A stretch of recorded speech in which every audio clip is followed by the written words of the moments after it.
Part 1. 1. You will hear 3 conversations. The first and the third between 2 students, and the second between a student and a clerk. First, you have some time to look at questions 1 to 5.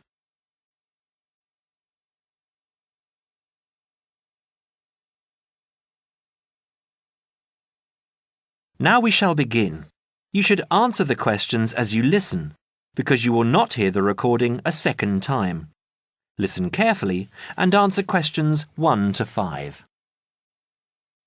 Hi, it's Mike, isn't it? Yes, and you're... Phoebe. Phoebe, right. Where are you headed? I'm looking for the main hall. So am I. Are you going there to register for next year? Yes, I was told to go to administrations and fill in an application form. That's what I'm about to do. I went to information and they told me it was at the end of this corridor. Then we have to turn left and immediately right. That should lead us to the exit, where opposite we should find the entrance to ground level main hall. It's a big old red building. From there we need to go to the first level and then follow the signs. Apparently it's the second office opposite the foyer. It would be pretty hard to miss. That sounds easy. It shouldn't be too hard to find. Well, since we're both heading in that direction, let's go together. Hopefully it won't take too long. I haven't had anything to eat and I'm starving. Me too. Well, how about I go to the canteen and get us something while you make your way to the main hall? I'm sure there's going to be quite a wait. There always is. I can meet you there. Sounds like a good plan. What do you want me to get you? How about a chicken and salad roll and a drink? Okay. What if they don't have a chicken and salad roll? Anything similar, like ham and salad, or just plain salad and cheese. Oh, and don't forget the drink. I feel so dehydrated. No problem. What type of drink? I don't know. How about a Coke? No, nothing like that. Something healthier. An orange juice? They're usually full of sugar unless you get it freshly squeezed. Water? Yes, that's perfect. Here, take £2. That should cover it. If it's more, I'll give it to you when you get back. I only have a 20, and you know that they get cranky if you give them large notes. Okay. See you in 5 minutes. Before you hear the rest of the conversation, you have some time to look at questions 6 to 10.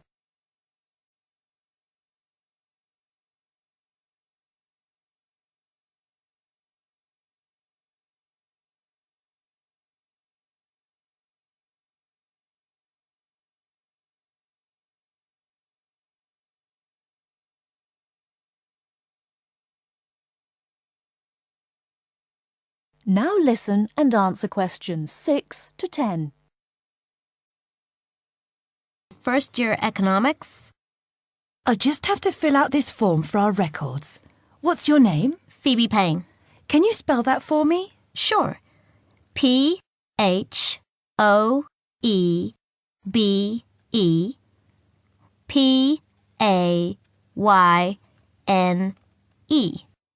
Your address? 6 Wainwright Avenue. That's W-A-I-N-R-I-G-H-T, Nottingham. Nottingham. And your phone number?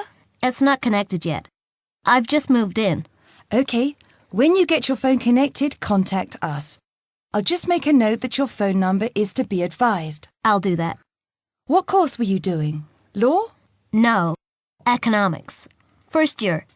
First year economics. Yes, that's right. Okay. Take this card across to the economics department and get it stamped. And then you need to come back here to pay your fees. I've made an arrangement to pay in installments. Do you have any documentation verifying that? Yes, I have a statement from administration. Okay, when you return, we'll have a look at it. Thank you very much. Here you are. It was quicker than I thought, But I have to get this card stamped and return here to organise my fees. That's good. It means that I won't have to wait long either. How did you get on? What with? Oh, the food. Well, there wasn't much left, so I got you a cheese and tomato sandwich and water. That's fine. Do I owe you any more?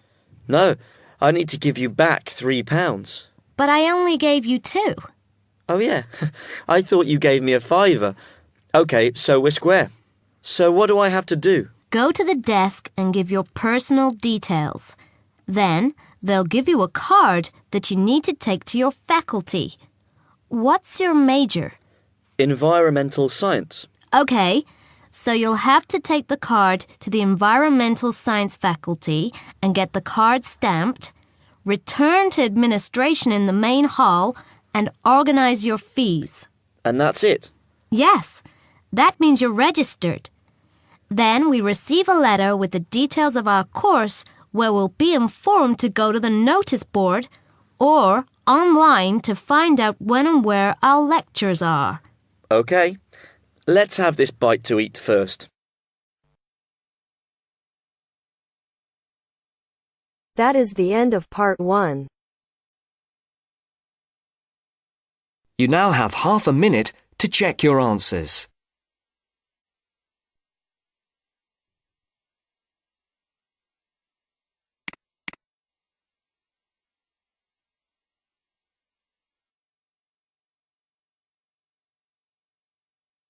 Now turns to part 2. Part 2.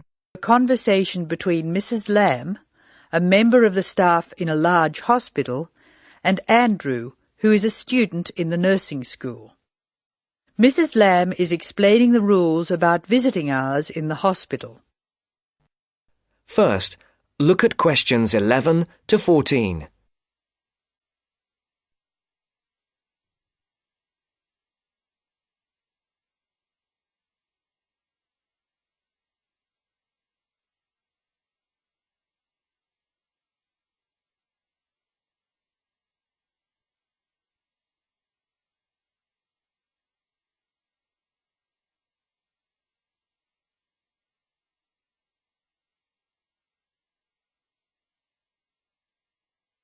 Listen carefully.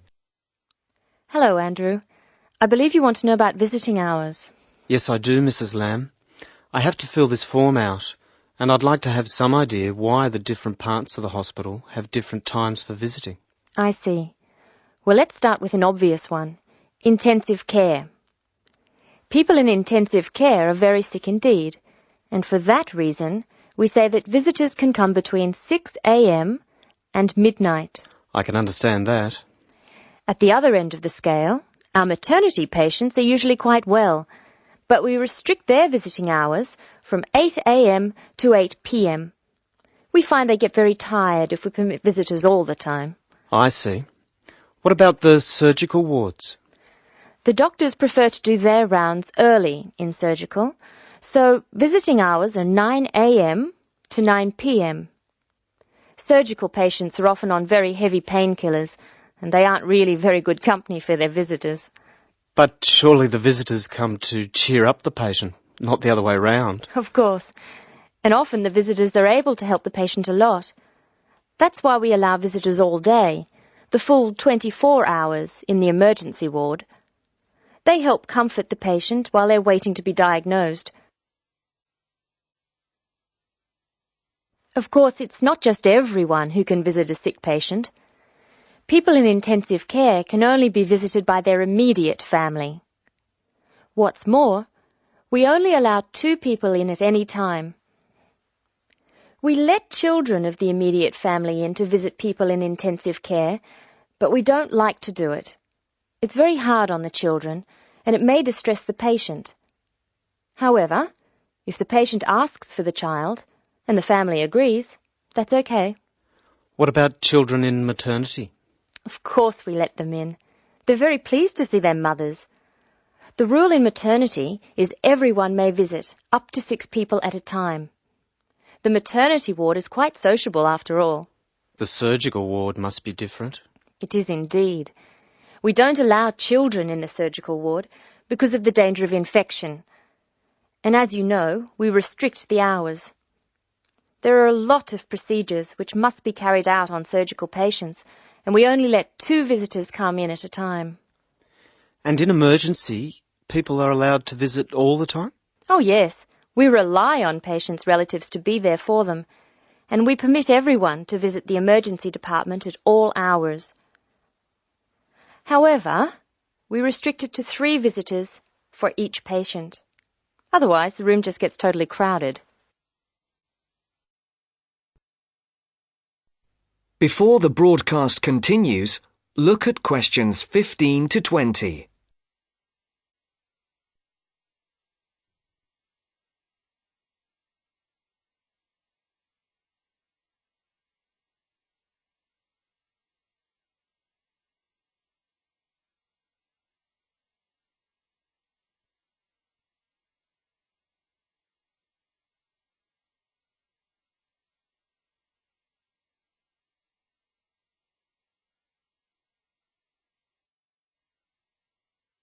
You will now listen to the second part of the talk. Now I have your schedule for the next week's observation sessions. Are you ready? Yes. Where do I start? On Monday, you'll be in male surgical in the morning and in female surgical in the afternoon. You'll be following Dr. Shea on her rounds. Thank you. And on Tuesday? On Tuesday, you'll be with Dr. Thomas in the morning and Dr. Robertson in the afternoon. No, that can't be right. You're with Dr. Thomas in the afternoon and Dr. Robertson in the morning. Do I ever get to see Dr. Kim? Yes, you'll be with Dr. Kim on Thursday and Friday. She'll take you through the children's ward and through our new teenage ward for 12 to 15-year-olds. Great. I've read a lot about that new ward. Will I see the schoolroom? Maybe another time. And what will I do on Wednesday? On Wednesday, you'll join the other students for lectures. You'll be in the Redmore lecture room between 8 and 10 a.m. and later between 2 and 3 p.m. Thank you. Do you know how big my class is? The intake this term is 200 first-year students. I'm pleased to say about 1/3 are men, which is good. Nursing used to be an almost entirely female occupation. I know. My father trained as a nurse, and he was considered very unusual. Is he still working as a nurse? Yes, he's working in a hospital in the country. I guess I just wanted to follow his example. That is the end of part 2. You now have half a minute to check your answers.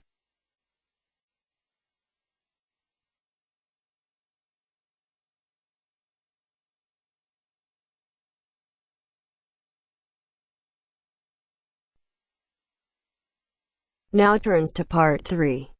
Part 3. You will hear a discussion between 2 students and their teacher on a planned charity event. First, you have some time to look at questions 21 to 25.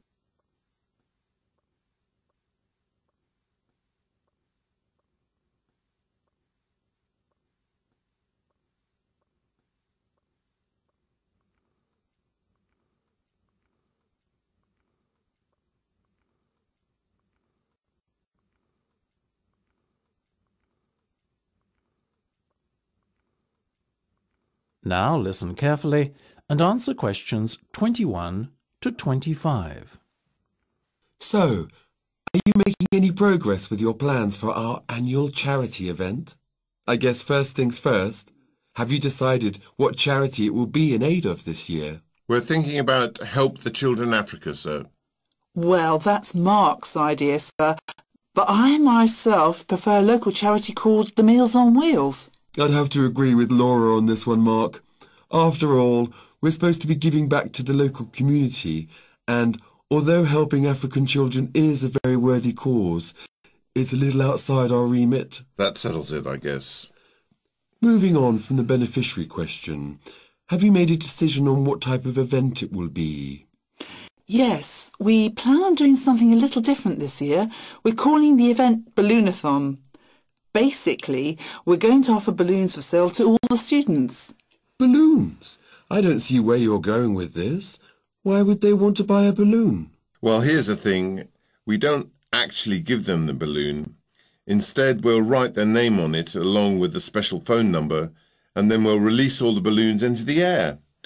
When they fall to the ground, if a person finds one and rings a special number, then both he and the student who've bought the balloon will win a gift voucher.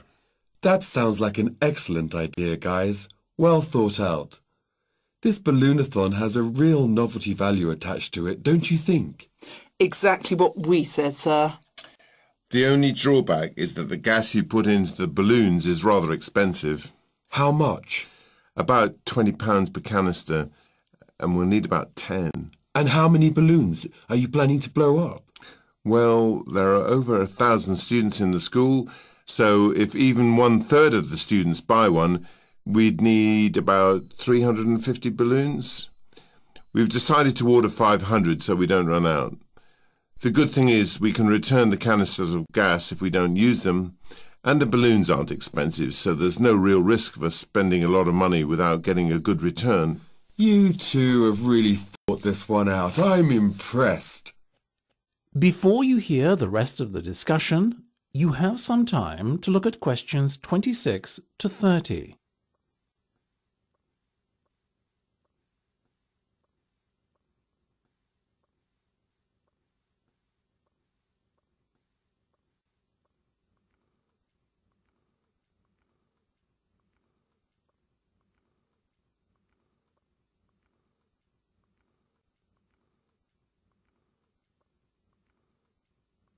Now listen and answer questions 26 to 30.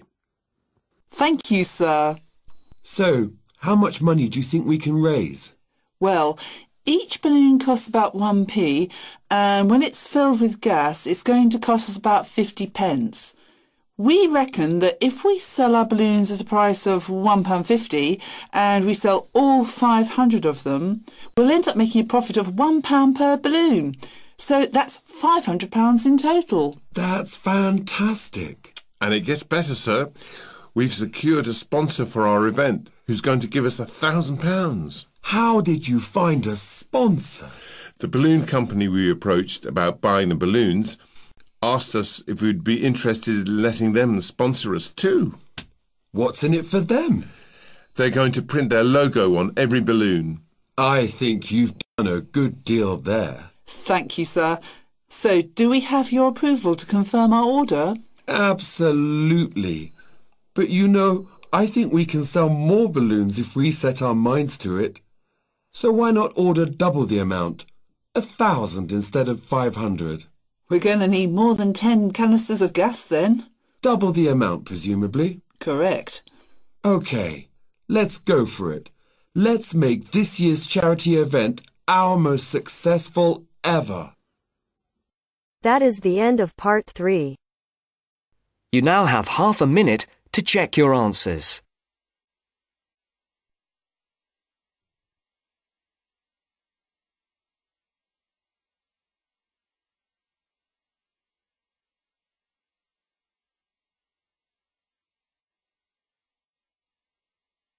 Part 4.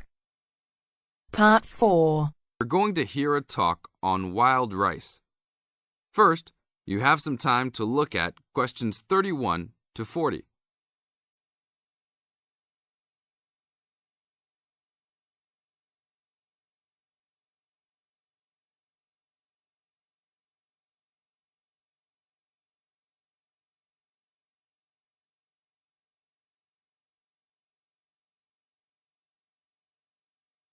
Now listen to the tape and answer the questions. Good morning. Today we'd like to talk about wild rice. Contrary to what many people believe, wild rice is not rice at all, but a grass. Much of it sold in the world today is not even wild, but rather cultivated varieties that do not occur naturally. Wild rice is really an annual aquatic seed found mostly in the upper freshwater lakes of Canada, Michigan, Wisconsin, and Minnesota in North America. Indians gathered wild rice before any explorers set foot on the North American continent. Early explorers were greatly impressed with the strength and hardiness of the woodland Indians and attributed their vitality to their ample servings of wild rice. Wild rice can grow in water as shallow as 3 or 4 feet along marshes and muddy waters. A tall plant, it grows to a height of 8 to 10 feet, with a long flower cluster that reminds one of a narrow broom.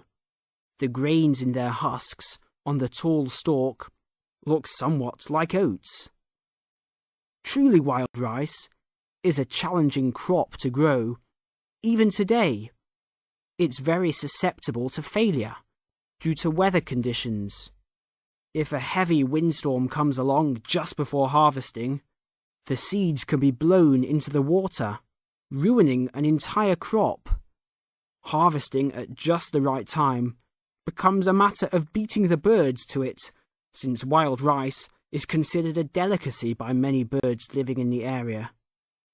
Other challenges include insects, disease, poor drainage, and high waters. If the grains are too green, they are difficult to thresh or beat out of their husks. If left on the plant too long, even a few days too long, they fall off the plant into the water. Airboats have brought about recent improvements in commercial harvesting of the wild rice, while newer techniques for parching, winnowing, and hulling have been a help in saving time and labour. Still, it takes about 3 pounds of grass seed to yield 1 pound of wild rice. Buyers should be aware of 2 types of wild rice, gathered and commercial. Foraged or hand-harvested wild rice is gradually being pushed out of the market by hybrid commercial varieties. Hand-harvested wild rice makes up less than 20% of the market today. Heirloom varieties of this foraged grain still exist. In fact, it is the only heirloom grain sold commercially. However, package labels can be deceiving. Though the label may read Indian harvested or organic, the product may be hybridized wild rice placed in freshwater lakes and gathered by Indians in airboats. Hand-harvested, organic, and from the Great Lakes region is the real thing, with superior flavour and aroma, but it may be difficult to find. Though wild rice is one of the most expensive grains, it goes a long way. Some say that 1 pound of the grain can feed 30 people. To compensate for its high cost, try combining wild rice, half and half, with brown rice. For a truly colourful presentation, try 1/3 of each: white rice, brown rice, and wild rice. That is the end of part 4.